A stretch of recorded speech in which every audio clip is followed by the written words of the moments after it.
the reason that I was mad to begin with, because that's not the only thing that she brought up. She also brought up everything that I would talk about in the mail truck, which honestly felt like a huge violation of my privacy.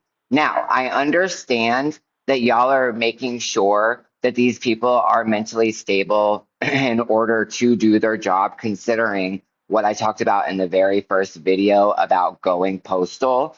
However, if I've been there for almost a year and there's no issues whatsoever, and you call me in the office and you start talking about what I'm talking about out loud in the mail truck and my religious preference, you are invading my personal space. You are invading my privacy. Also, I'm not understanding why that was even brought up into the conversation to begin with.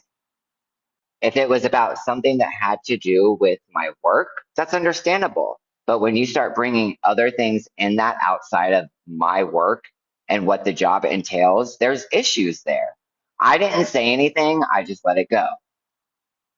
However, I was pretty mad considering the fact that she knew literally what I was talking about in the mail truck, but also my religious preference, especially whenever I was never saying anything to anyone about it at all.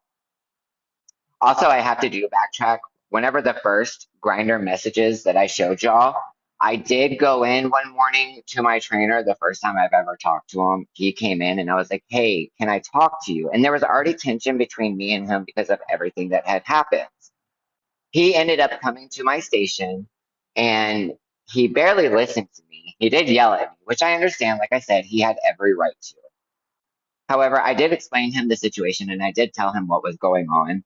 He did ask me not to send him the text messages, but I did anyways. And again, that was disrespectful that I did that. I want to make sure that I hold myself accountable because I never should have done it.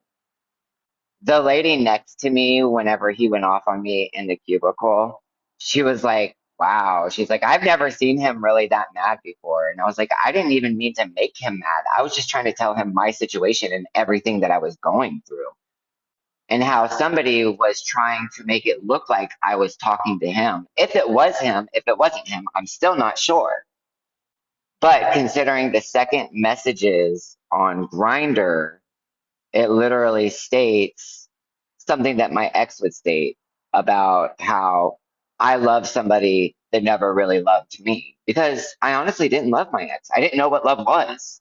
So for him to actually know exactly what I'm talking about, because like I said, he's had access to my phone before, I wouldn't put it past him. And I wouldn't put it past him for doing something like this.